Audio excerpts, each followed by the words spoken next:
In stark contrast to the lazy and pathetic Arosa Aggregates pack, which was the subject of my last review before this one, I now have a truly good Train Sim World product up for review. This one wasn't made by Dovetail, but rather another third-party developer.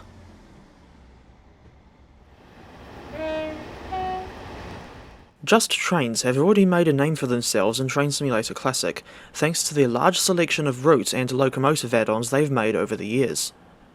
Examples include the Class 220 and 221 Voyages, Western Main Lines, Inverness to Kyle of Lochalsh, Marsdenshire, and the LMS Patriot 460 in her original condition, although, in my opinion, Marsdenshire and the Patriot haven't aged well at all.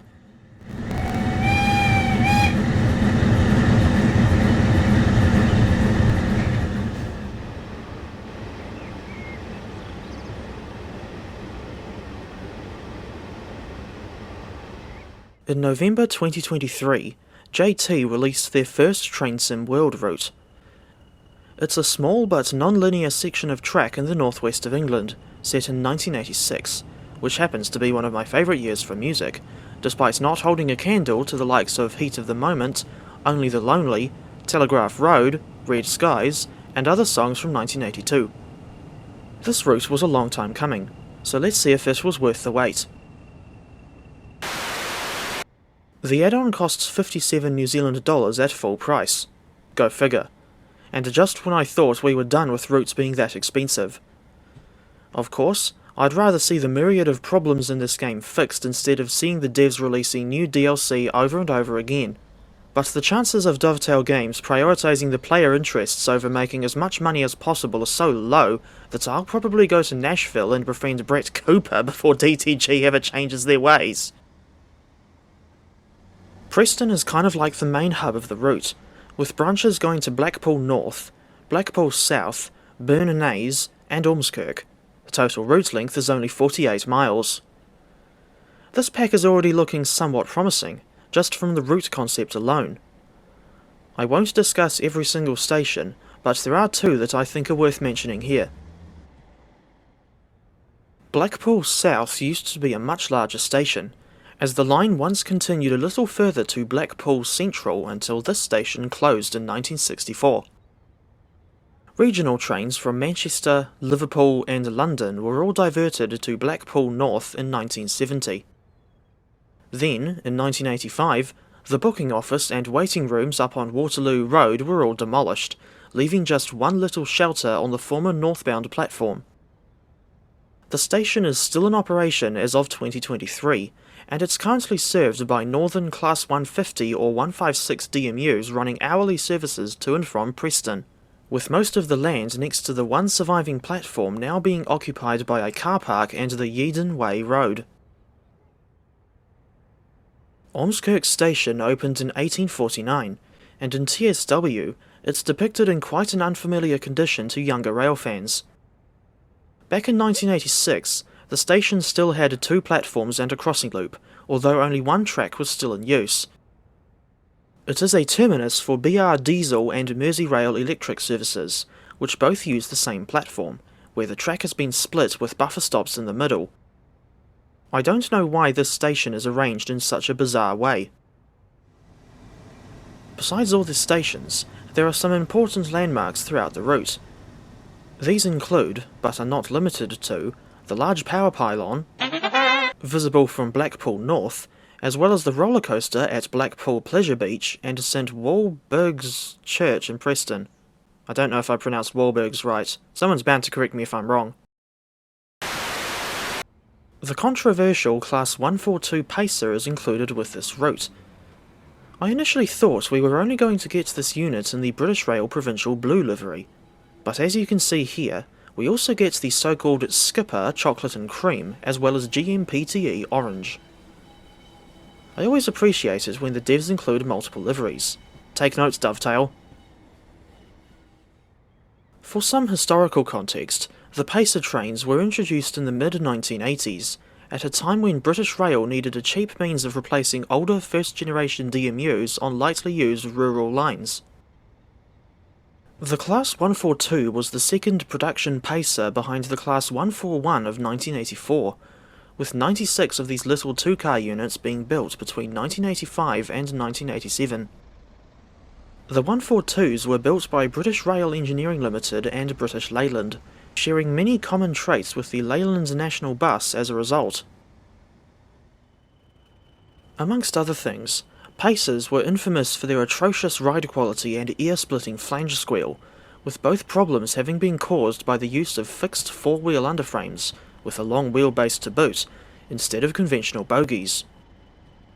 They had collapsing doors typical of 80s era buses, and to an extent even buses today.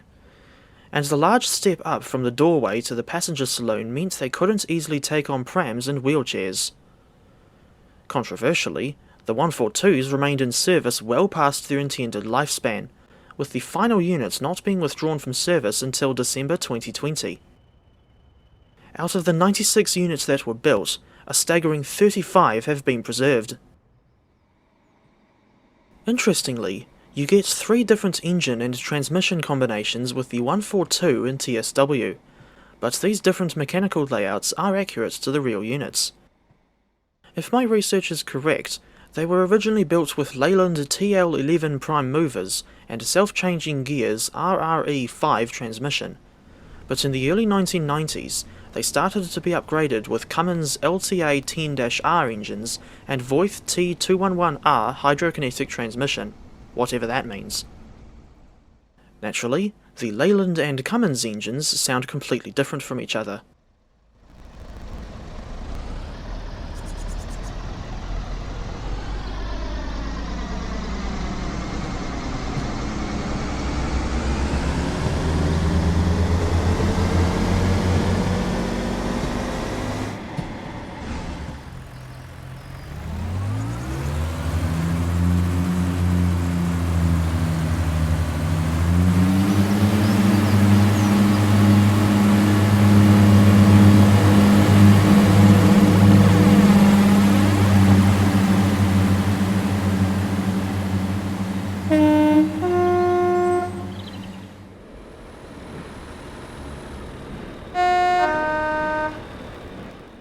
The inclusion of the Western Region's skipper livery in TSW seemed very strange to me at first, but I have since found photographic evidence to prove that some 142s did run to Blackpool while they carried this livery. Only 13 of the Class 142s ever carried the skipper livery, numbers 142015 to 142027, and they were allocated to Plymouth Lara Depot for services on the branch lines in Cornwall, such as Liskeard to Looe and St Erth to St Ives. But they only lasted 3 years in the southwest, as their long fixed wheelbase resulted in excessive flange squeal on the tightly curved branch lines, not to mention the units being underpowered for the steep inclines. These days, Class 150/2 Sprinters are the dominant motive power on the Cornish branch lines.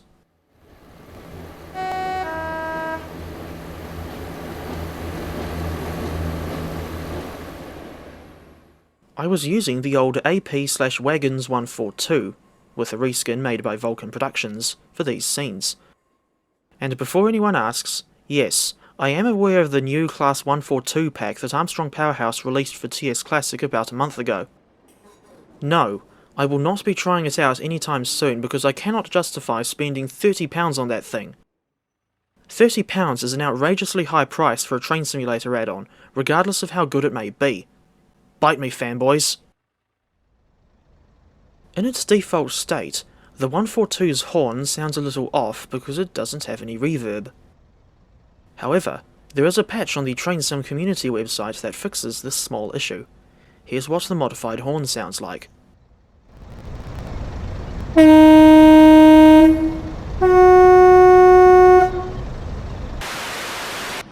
Besides the Class 142 Pacer, this route also includes the Class 08 and Class 47/4 diesel locomotives, although the 47 was already available with the West Somerset Railway and Northern Trans-Pennine routes, while the 08 was first included in the BR Heavy Freight pack, and later the Tees Valley line as well. The rolling stock is also reused from NTP and the Heavy Freight pack, but at least a new livery for the Mark 1 BG is included, in the form of all-over blue. Fortunately, there have been some improvements to these locomotives, something Dovetail is almost never bothered doing whenever they rehash the BR185-2, BR363 and a Class 66 for yet another route. For starters, the Class 47 model has been altered to include a high-intensity headlight, and it comes with two new liveries, British Rail large logo blue and Intercity. The Blackpool version also has 49 newly modelled 3D nameplates, made by Matthew Wilson, while the original NTP 47 has never had nameplates. Meanwhile, the Class 08 has an improved BR Blue livery, as well as a new livery depicting locomotive number 08744 Wigan TMD. This one was allocated to Wigan Springs Branch in 1986, and often used as a shunter in Preston. I like the addition of this engine because she adds a little bit more authenticity to the route, and shows that the devs have respect for the source material. Thinking back to the stock standard BR Blue livery, here is a comparison of the BR Heavy Freight and Blackpool versions of the Class 08, with the latter being based on 08s that were overhauled at Crew Works. Timetable mode has 99 playable services for the Class 142 Pacer, 112 for the Class 47, and only 6 for each variant of the Class 08. You also get 5 scenarios for this route, 2 for the Class 47, 2 for the Class 142, and 1 for the Class 08.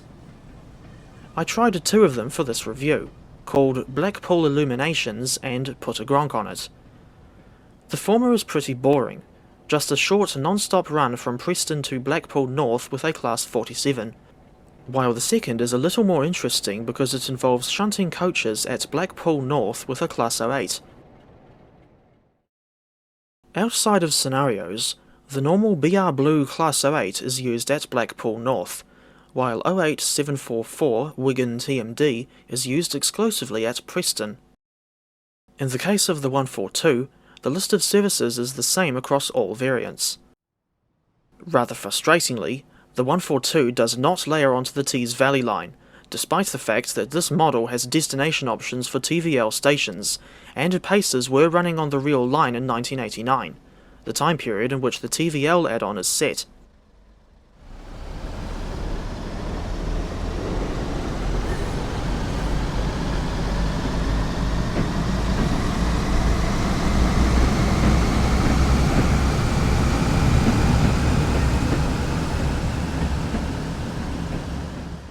Other motive power will also layer onto this route, which makes it feel more lively, but provided that you own those other add-ons, of course. You will see the Class 101 DMU from Tees Valley, whose playable services are the same as the 142. As for other locomotives, these are the Class 20, Class 31, Class 40, Class 45, and, for whatever reason, the Stania 8F steam locomotive from the mind-numbingly boring Spirit of Steam DLC, which I put on blast in May 2023.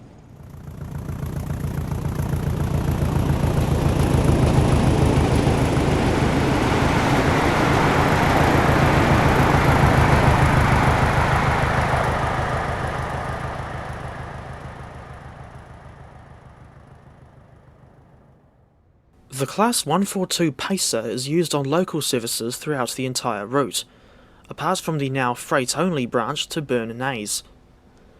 Most of her services cover the Preston to Blackpool North section, with only 20 of them including the branch down to Ormskirk. As for services to and from Blackpool South, there are only 22 of them. As for the Class 47, she is primarily used on locomotive-hauled passenger trains between Preston and Blackpool North, coming in from London Euston, Glasgow Central, Stranraer, and other stations throughout the country. She will also do some shunting at Blackpool North, or you can use her to haul a freight train up to Burn Naze, but this service only runs once in each direction throughout the entire 24-hour timetable. I didn't know it was going to be that infrequent. Besides the services to Ormskirk or Blackpool, you will also see West Coast mainline services at Preston. Although the electrification from Crewe to Glasgow had been finished by 1986, the Class 87 electric locomotive does not appear in TSW. Another form of motive power that's not included is the Class 507 EMU, which you would have seen on the other side of Ormskirk Station in 1986, and even as recently as 2023 to boot. But, to an extent, it makes sense for the developers to not model a train or locomotive if it would only be seen in a very small area of the route. But then again, Rivet Games actually went to the effort of doing those AI-only tram models for Edinburgh to Glasgow, which you only see running parallel to the main line for the relatively short section between Edinburgh Park and Edinburgh Haymarket. For this review, I tried driving the Pacer on a few timetable mode services, with the first one being 2F14 from Preston to Ormskirk. You get a reasonable 2 minutes to set up your train at the start of a service. The frame rates in Preston weren't as bad as I thought they would be, averaging 46 frames per second. This train had to stop at the abandoned Midge Hall station for a token exchange, then make passenger stops at Croston, Rufford, and Burscough Junction before ending her run at Ormskirk. It took me 30 minutes and 21 seconds to cover those 15.2 miles of track, and once you leave the main line at Farrington Curve Junction, the line is single track all the way to Ormskirk, apart from the crossing loop at Rufford. Driving the Class 142 is a high-quality experience, on par with the BR628-2 from the Niedertalbahn, although the 628's design has nothing to do with buses. I was pleased to see that the Pacer's iconic, or perhaps infamous, lurching and swaying was accurately simulated, although it's partly because of the improved suspension physics in TSW4. I was genuinely, yet obviously not literally, blown away by just how much the unit was swaying about. It's no wonder why the 142s are nicknamed Nodding Donkeys, and I can only imagine how uncomfortable it must have been to ride on a Pacer in real life, especially if you had to do so as part of a daily commute to and from work. Northerners, you have my sympathy.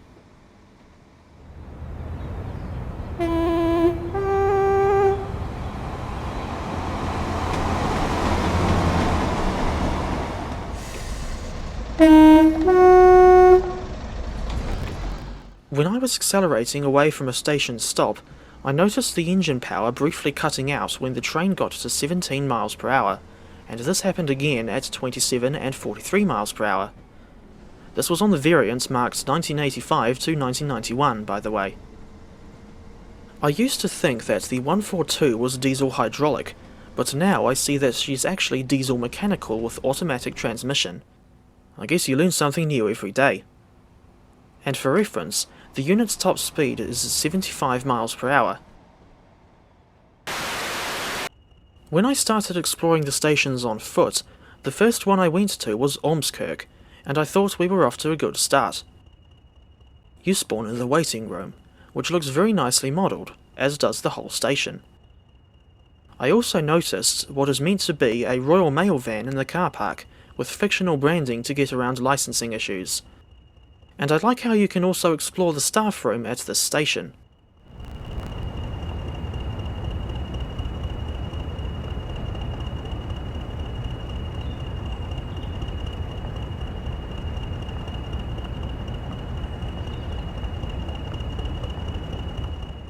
I was surprised to see that one of the collectibles is a poster talking about the construction of Blackpool Pleasure Beach Station, which didn't open until 1987.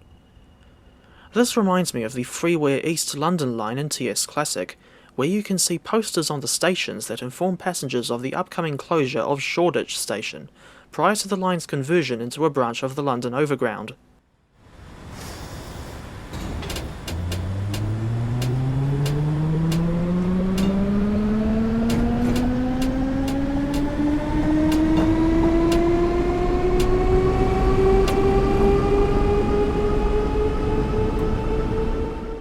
One thing I noticed at Preston and Blackpool North was this funny little cart. The sort of thing that took luggage trolleys around the platforms. Oddly enough, this thing reminds me of a segment in a live-action episode of Mr. Bean, in which he was trying to weasel out of buying a ticket at St Pancras Station. Just like what Rivet Games did at Brading on their Islands Line 2022 route, Just Trains modelled the interiors of at least 2 signal boxes on Blackpool Branches. I like this because, although you can't move the levers, just being able to explore buildings other than those at stations adds that little bit more to the immersion. In this case, I spawned at Salwick at 1300, and watched 2 trains going in the same direction, less than 5 minutes apart, from the signal box.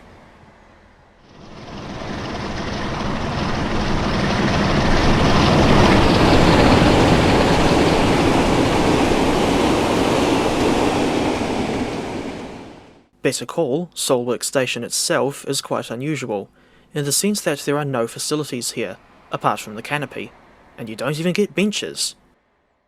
The setup here reminds me of what little remains of Dannyverk Station on the Palmerston North to Napier line, where all that remains of the original station is the canopy. Thinking back to Salwick, I was surprised to find out that this station is still open today, albeit with only 3 trains a day in each direction, and annual passenger numbers averaging only around 1,400. Continuing with the theme of stations looking deserted or abandoned, I was quite surprised to see that St Anne's-on-the-Sea station looks like an absolute dump. The section west of this station, up to the terminus at Blackpool South, had been reduced to single track in 1982, with the section east to Kirkham and Wesham not following suit until 1986. Shortly after the fact, the old buildings and canopy at St Anne's-on-the-Sea were all demolished, and a smaller structure was built on the former down platform to house a ticket office. Burn Naze Station lies on the former Fleetwood branch, which lost its passenger service in 1970. Freight trains continued running this far up the branch until 1999, in order to serve the ICI plant. Fortunately, a preservation group called the Poulton and Wyre Railway Society is working on restoring the old branch from Poulton Le Fylde to Fleetwood, as well as a Class 108 DMU for service on the line.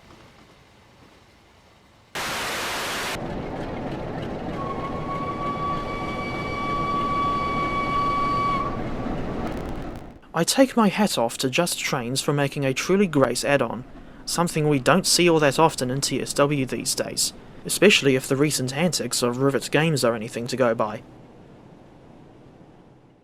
Although it's somewhat let down by the inconsistent frame rates, I still think the Class 142 is really well made. I appreciate the improvements to the Class 47, and it's fascinating to see a route that's still open today as it was 27 years ago.